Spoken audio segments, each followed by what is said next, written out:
Oke, kembali lagi di channel saya. Makasih buat kalian yang sudah mengklik video ini. Gimana kabar kalian hari ini? Baik-baik saja kan? Kali ini kita membahas terkait undangan Anies diundang khotbah. Wah, kita sudah dihebohkan hari itu ya, tentang Anies khotbah di UGM yang bukan ceramah tapi malah membahas politik. Kali ini juga diulangi lagi. Kita lihat kali ini Opung membahasnya. Sebelum kita ke videonya, bantu subscribe dan like dulu video ini. Tidak tunggu lama, kita ke videonya langsung. Let's go. Anies Baswedan diundang khotbah. Masalahnya apa undangan khotbah? Sama undangannya nggak ada masalah. Yang masalah pasti isi khotbahnya. Iya. Pasti ada nyerempet politik. Iya. Pasti ada nyinggung pemerintah. Iya. Kok tahu kau pun pengalaman? Masih ingat gak kalian waktu di UGM? Dia berkhotbah tapi isinya 3 cara mematikan demokrasi. Di ITB begitu juga, masih opening, apa dibilangnya? Ya, kenapa ini apa namanya lampunya redup-redup lagi efisiensi ya?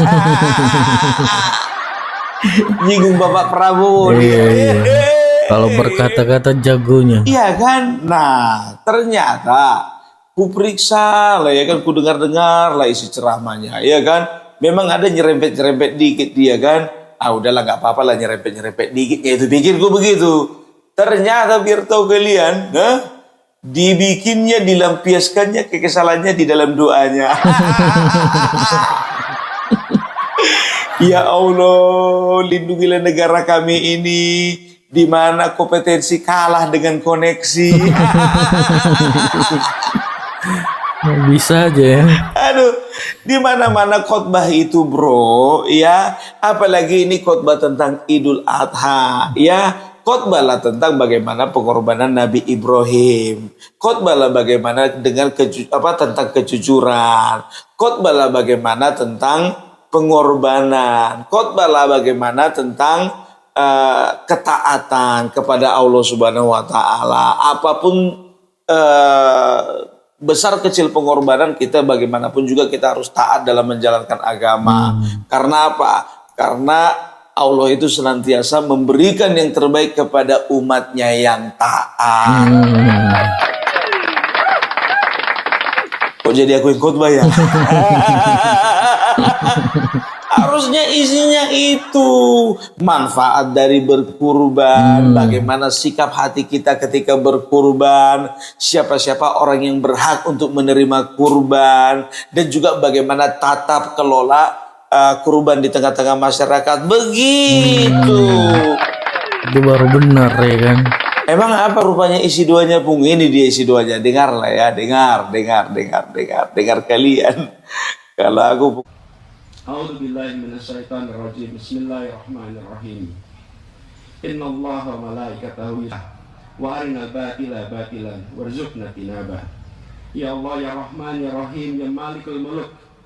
Tuhan yang Maha Adil, yang Maha mengatur seluruh urusan negeri dan umat manusia. Pada hari yang mulia ini, kami hadir di hadapan-Mu, mengadukan luka-luka yang belum sembuh di tanah air kami, bahwa kejujuran kerap disingkirkan, kompetensi dikalahkan oleh koneksi, dan kemiskinan diwariskan dari generasi ke generasi karena sistem yang enggan dibenahi. Tadi mengadukan luka-luka yang belum sembuh. Maaflah dulu Bapak ya. Luka-luka Bapak yang belum sembuh Pak. Iya. Ya, jangan mengatasnamakan bangsa dah. Jangan mengatasnamakan rakyat lah. Cukuplah yang kau hasut manusia, jangan Tuhan kau hasut.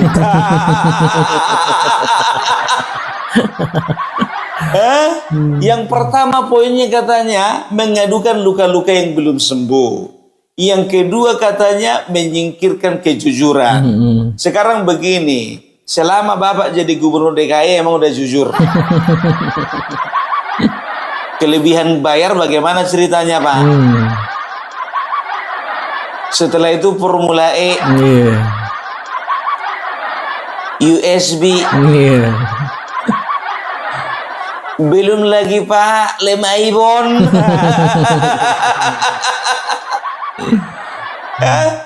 Makanya manusia bisa kau bohongi, tapi Tuhan nggak bisa kau bohongi. Sekarang kau nyinggung siapa? Nyinggung gubernur atau nyinggung presiden? Kalau nyinggung gubernur itu yang kau kemarin dukung, ya kan? Kalau nyinggung presidennya kau salah besar, karena presiden sampai saat ini masih berusaha memberikan yang terbaik buat bangsanya, masih memberikan yang terbaik buat rakyatnya. Kau udah bikin apa? Udah bikin apa? Bukan manusia aja yang dihasut, ya Tuhan pun dihasut. Aduh. Setelah itu apa? Dia mengadukan, ya, bahwasanya kompetensi selalu kalah dengan koneksi.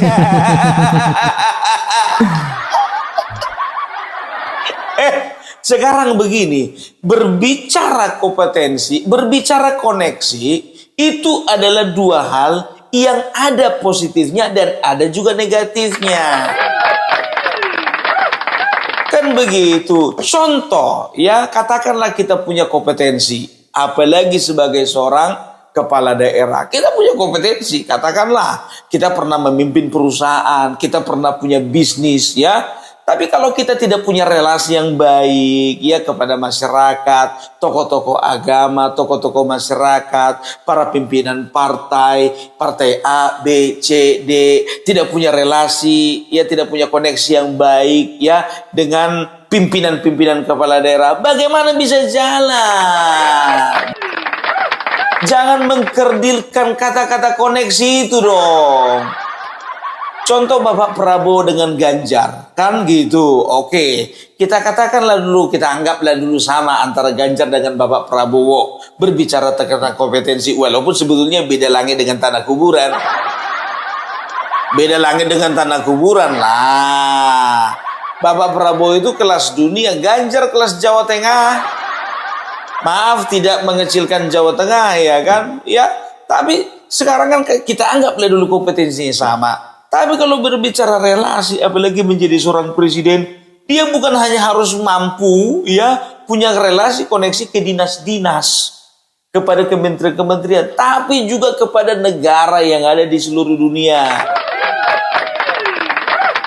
Mengandalkan kompetensi, tapi ya, yang apa, mengedepankan koneksi daripada kompetensi. Doa apa itu? Setelah itu, ya, adanya kemiskinan yang diwariskan dari generasi ke generasi karena adanya sistem yang tak terbenahi. Gimana OCOK? Bapak Anies, OCOK gimana? Rumah DP 0% bagaimana? Bagaimana? JIS bagaimana? JIS. Terus pengelolaan banjir bagaimana? Banyak masyarakat itu gara-gara banjir bisa miskin loh. Bagaimana penanganan banjir di Jakarta selama ini? Nggak usah lah Bapak, terlalu mengada-ada. Ya makanya aku bilang, ya kan, manusia bisa dihasut, Tuhan nggak bisa dihasut. Sebelum nyampe sama Tuhan, sebelum nyampe sama Allah, itu dicatat dulu sama malaikat. Ya, malaikat pun juga udah ada isiannya, ya kan? Ini udah siap-siap menceklis ini setiap dua-duanya ini kan. Diperhatikan dari awal sampai akhir duanya. Mau menceklis gini, mana yang betul, satu pun gak ada yang diceklis. Itu dia. Ya, tapi ya itulah dia namanya Anies Baswedan, ya kan? Bukan Anies Baswedan namanya kalau di tiap ceramah nggak bahas politik, nggak nyinggung-nyinggung politik. Beda kelas dengan Bapak Prabowo. Bapak Prabowo ketika keluar beliau dari masjid, ya, ketika dia bahas mengenai politik, maka Bapak Prabowo akan menghindar. Loh, dari mana Opung tahu? Ini buktinya. Aku punya bukti semuanya biar tahu kalian. Ya, gak sembarangan Bapak Prabowo itu untuk Insyaallah yang berada di sini adalah barisan yang siap untuk mendorong perubahan.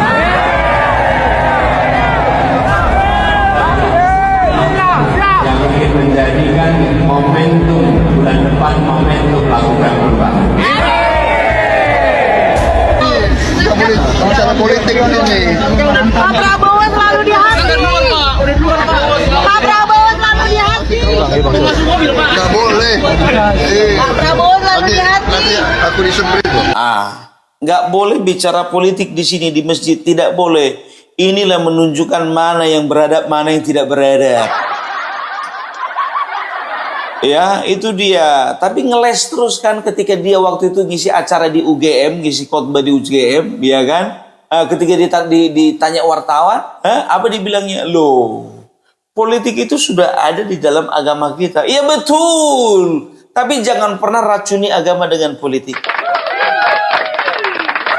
Betul, di dalam ilmu agama itu banyak ya berbicara tentang politik, ya.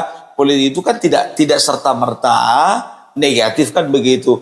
Tapi ya menggunakan panggung, menggunakan mimbar, menggunakan sarana ibadah, ya prioritas utamanya itu hanya untuk kepentingan kampanye dibandingkan kepentingan ibadah. Itu yang salah, brother.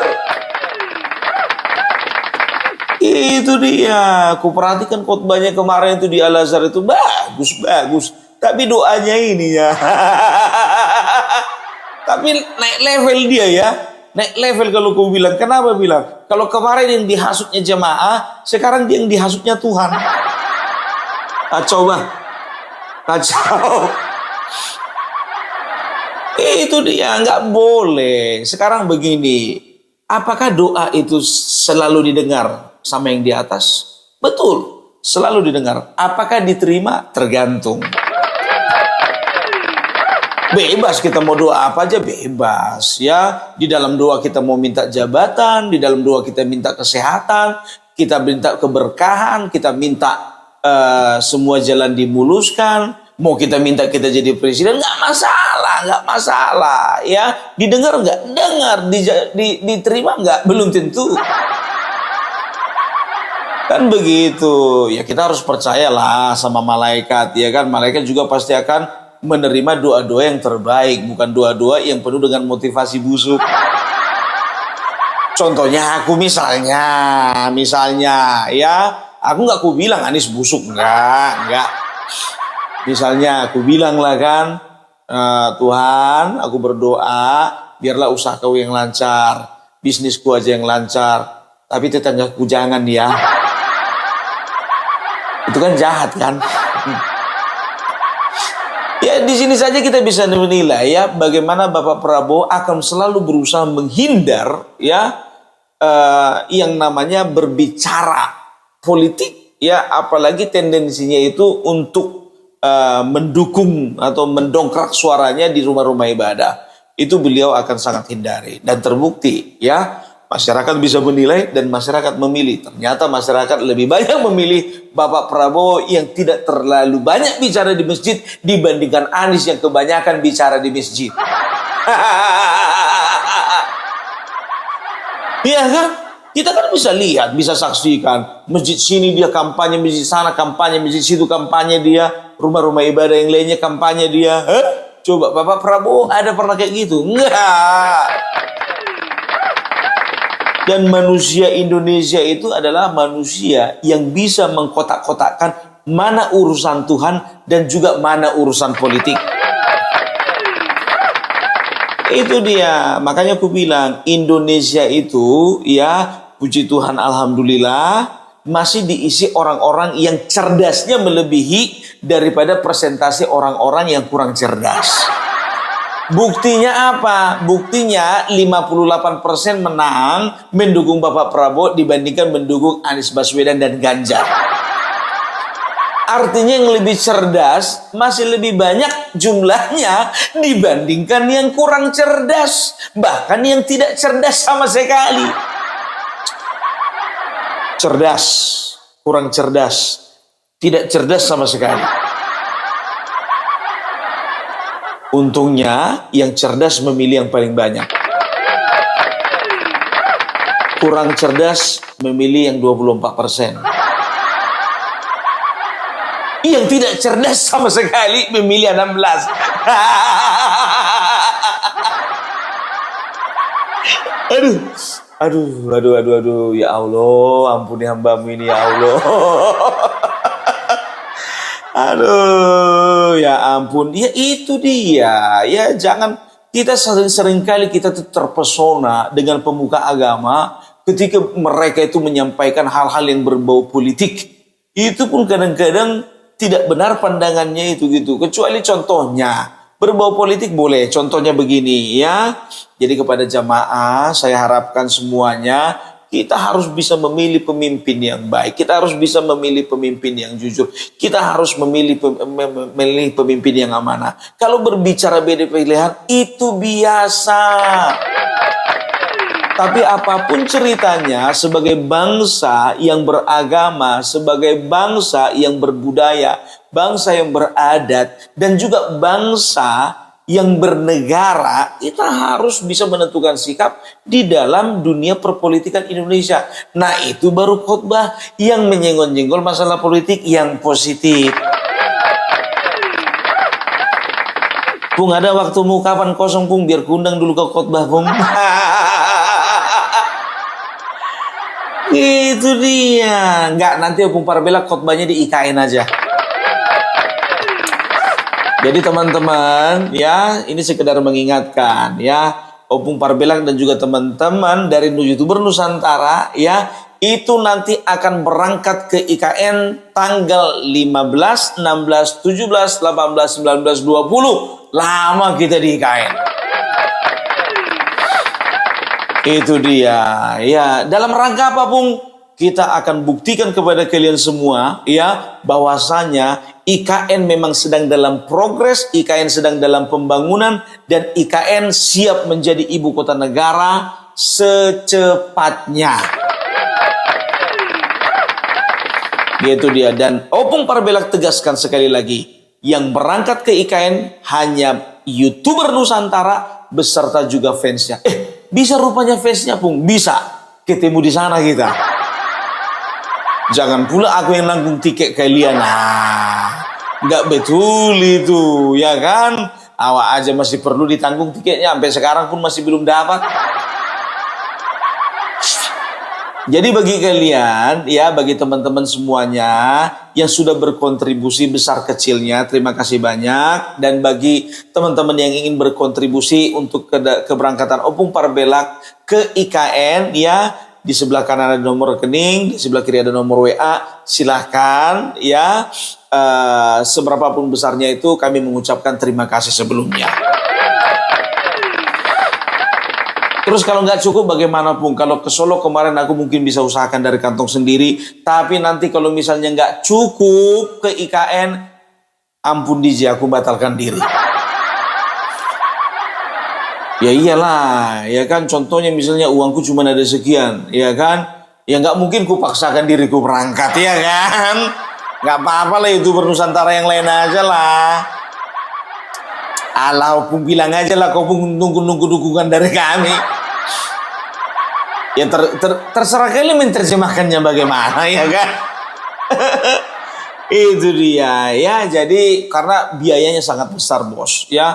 Kalau ke Solo kemarin bisalah sekian juta. Tapi kalau ke IKN, Wak, dari sini berangkat ke sana, kalaupun direct contohnya ongkosnya itu nyampe 3,5 juta, Wak. 3,5 juta ya, PP udah 7 juta ya.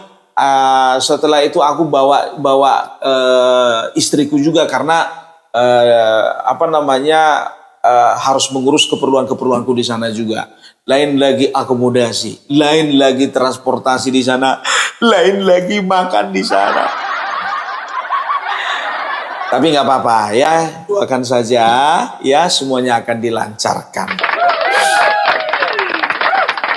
Dan sekali lagi kita sudah berjanji dengan Bapak Joko Widodo. Nah, kita akan berangkat ke sana ya, kita akan berangkat ke IKN bersama dengan Bapak Joko Widodo. Loh, pede sekali Opung berangkat dengan Bapak Joko Widodo. Karena Bapak Joko Widodo sudah berjanji kepada YouTuber Nusantara akan menemani YouTuber Nusantara satu ketika ke IKN. Itu dia ya. Dan ingat, YouTuber Nusantara tidak berafiliasi dengan organisasi manapun. Ya, YouTuber Nusantara berdiri sendiri, YouTuber Nusantara mandiri, dan YouTuber Nusantara bersama dengan fansnya, ya kita akan bersama-sama berjuang ya untuk melawan hoax. Nggak gandeng sama TPU Bung. Tidak. Sama Forum Purnawirawan Bung, enggak juga. Sama itu Bung, apa namanya, FPI, apa lagi? Enggak lah. Jadi ya, Opung Parbelak tegaskan sekali lagi, YouTuber Nusantara hanya berdiri sendiri, tidak terafiliasi dengan partai manapun, tidak terafiliasi dengan organisasi manapun, tidak terafiliasi dengan LSM manapun. Jadi kalau kalian ada fans YouTuber Nusantara mengatakan bahwasanya YouTuber Nusantara ada di bawah ini, ya itu salah besar. YouTuber Nusantara adalah bagian dari organisasi ini, itu salah besar. Oh, YouTuber Nusantara adalah bagian dari barisan ini, salah besar. Ya, itu dia. Kita tegaskan. Karena apa? Kita harus independen. Karena apa? Ketika kita terafiliasi dengan satu organisasi, LSM, barisan, dan juga partai politik, maka kredibilitas dan juga independensi dari YouTuber Nusantara perlu dipertanyakan. Ikut dalam kali penekanannya Bung. Soalnya banyak nyampe WA sama aku, Bung, YouTuber Nusantara itu bagian dari organisasi ini ya? Tidak. Bung, YouTuber Nusantara itu rupanya adalah penanggung jawabnya dari organisasi lain ya? Tidak. Enak aja ngomong kayak gitu. Ya, penanggung jawab YouTuber Nusantara ya dari YouTuber Nusantara sendiri. Gitu ya.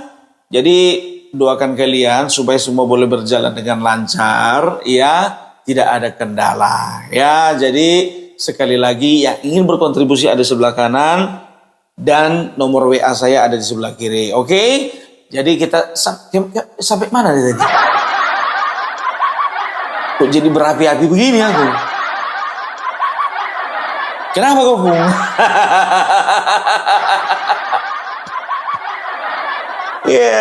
Oke. Ya, jadi kita kita bahas dulu mengenai Anies Baswedan ini lagi ya. Seorang Anies Baswedan, dia akan selalu berusaha memaintain ya. Dia akan selalu berusaha memaintain namanya, memaintain elektabilitasnya walaupun yang nggak seberapa itu. Ya, dia harus memaintain sampai nanti di 2029 gitu loh ya. Makanya sekarang dia itu sedang bergerilya. Apalagi kalau di kampus-kampus dia paling suka itu. Karena apa? Karena dengan mudahnya manusia-manusia seperti ini mempengaruhi ya mahasiswa-mahasiswa yang ada di kampus. Kenapa? Karena mahasiswa di kampus itu ya bisa dikatakan yang pertama itu persepsinya itu masih ngambang gitu loh. Akan dengan senang hati ya mereka diundang di kampus-kampus. Lihat aja Rocky Gerung, bagaimana pencintanya kebanyakan dari kalangan anak-anak kampus. Gitu dia ya. Jadi Anies Baswedan ya bisa dikatakan maka dia akan menggunakan event-event seperti ini untuk memaintain elektabilitasnya. Ketika dia datang ya melewati kerumunan manusia, kerumunan jamaah, kerumunan umat. Nah, di situ mulai ada yang teriak-teriak, Bapak Anies, Presiden 2029. Ini adalah presiden yang benar, ijazahnya asli. Presiden 2029. Anies Baswedan melaksanakan sholat Idul Adha di Masjid Al-Azhar, Jakarta. Usai melaksanakan sholat, Anies disambut hangat oleh para jemaah. Tak sedikit dari mereka yang berteriak Presiden 2029 dan Presiden masa depan saat Anies berjalan di antara jemaah. Anies juga menjadi sasaran selfie warga yang ingin mengabadikan momen bersama Capres 2024 tersebut. Diarahin kemana? Dia juga kan dari awal. Presiden 2029.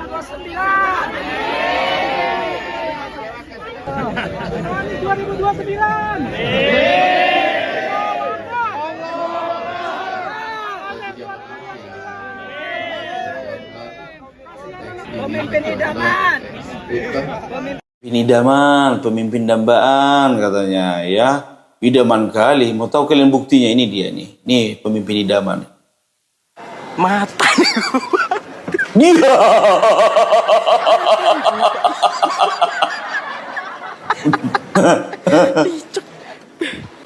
Lagi. Mata.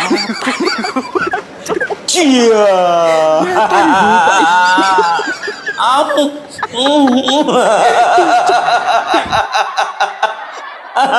Idaman kali. Dipeluk mau, dicium mau, ya kan? Idaman banget. Mata. Jadi ya ini dia, ini gaung-gaung suara ini yang memicu adrenalin seorang Anies Baswedan. Pemimpin idaman, Presiden 2029. Perasaan nggak ngaruh lah, kemarin kurang keras apa teriak itu. Presiden 2024 nggak jadi. Anies Baswedan Presiden 2024. Alah, enak kali dipeluk-peluk gitu ya. Jadi begini, kalau aku bilang sebetulnya ya sama seperti dibilang Tipa itu, ya kan? Anies Baswedan kan dia itu kan terlalu kecil jadi presiden Indonesia, ya kan? Karena apa? Karena Tifa sendiri memilih Tipa loh, Tipa. Pak Tipa tipung, suara gendang bertalu-talu. Tipa tukang tipu, mulutnya kayak benalu.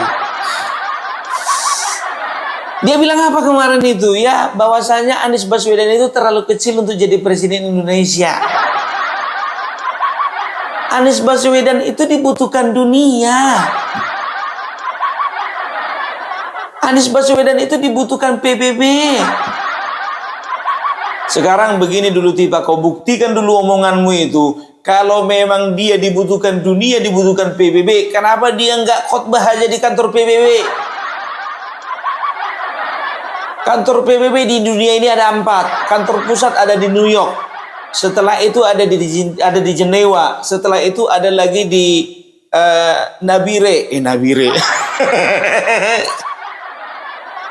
Satu lagi itu ada di mana satu lagi? Wina. Ya terserah mau di mana. Ya, ada 4 itu kantor. Ya, 1 kantor pusat, 3 kantor utama. Ya, jadi bisa dikatakan terserah mau di mana. Ya, sekarang kenapa di Jakarta di khotbah? Dari kemarin sampai sekarang masih kami nantikan manalah panggilan dari PBB untuk yang namanya Anies Baswedan. Tapi nggak tahu lah entah kenapa masyarakat ini bisa aja percaya sama orang namanya Tipa. Sebentar dia dibilang aktivis, sebentar bilang dokter, sekarang udah saintis. Kami adalah ibu rumah tangga. Bapak Jokowi, kenapa Bapak Jokowi? Apa Bapak Jokowi ikhlas saya di penjara? Apa Bapak Jokowi ikhlas Ibu Kurnia juga di penjara? Ibu Kurnia itu lagi sakit-sakitan, Bapak. Anak saya diteror. Keluarga saya diteror. Banyak meme-meme yang mengatakan kami sedang menunggu Dokter Tipa itu memakai baju warna baju Shopee warna oranye. Bukan cuma baju Shopee, Bu, kalau bisa baju yang lain. Jangan cuma baju Shopee, baju garis-garis gitu loh. Garis-garis hitam putih itu. Kalau baju Shopee kan itu kan cuman pertama masuk itu kan. Begitu di dalam ya tergantung lapasnya. Ada baju dongker, ada baju warna biru langit, ada baju warna hitam. Tergantung lapasnya itu. Itu dia ya. Jadi apa namanya, Anies Baswedan ini memang betul-betul sedang berusaha ya, sedang berusaha memaintain suaranya ya. Jadi bisa dikatakan ya, ini perlu juga hati-hati ini untuk tahun 2029 untuk partai politik ya. Ingat 2027 ini prediksiku ini ya. 2027 Anies Baswedan akan mulai bergerak di mana partai politik tempat dia berlabuh, kan begitu. Karena apa? Dia akan selalu berusaha mencari partai politik yang bisa dia jadikan perahu.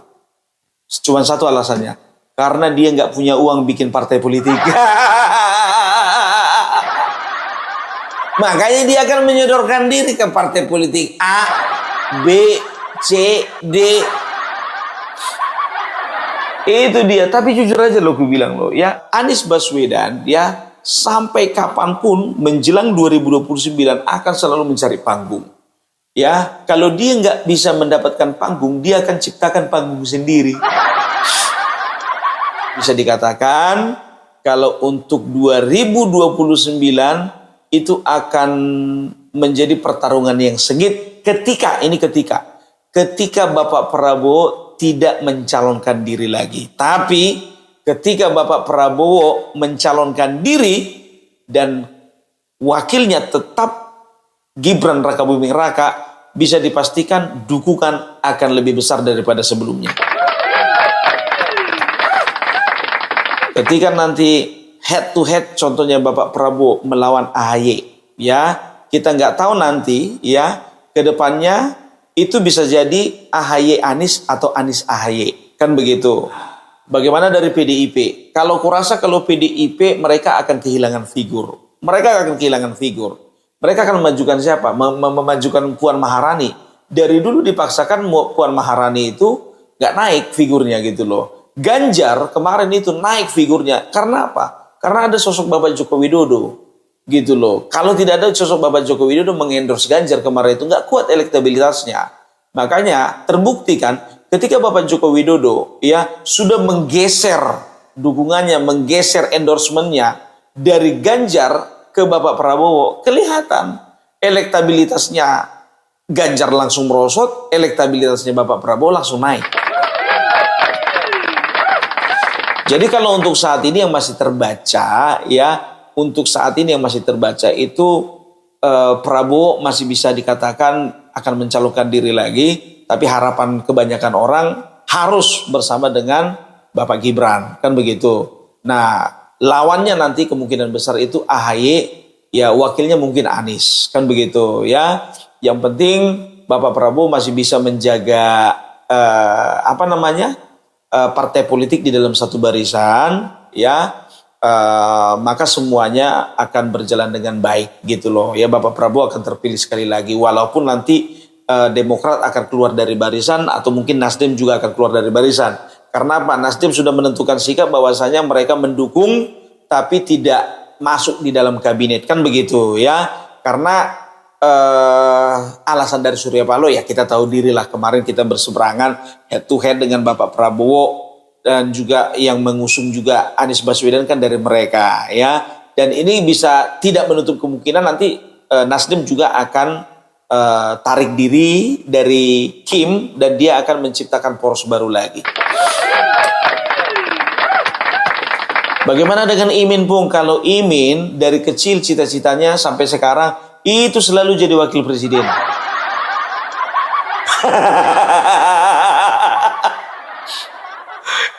Orang deklarasi jadi presiden, sedangkan Farhad Abbas saja. Farhad Abbas berani dia mendeklarasikan bakal calon presiden. Kalau Imin enggak, siapapun presidennya, wakil presidennya tetap Imin.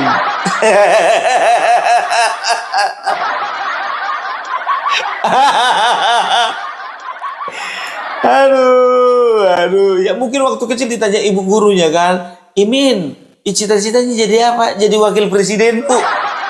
Padahal anak-anak pada umumnya jadi presiden, Bu, gitu kan. Kalau ini udah kelihatan dari kecil, mungkin dia cita-citanya jadi wakil presiden. Oh begitu dia video, gimana menurut kalian, dan sampai bertemu di video saya selanjutnya.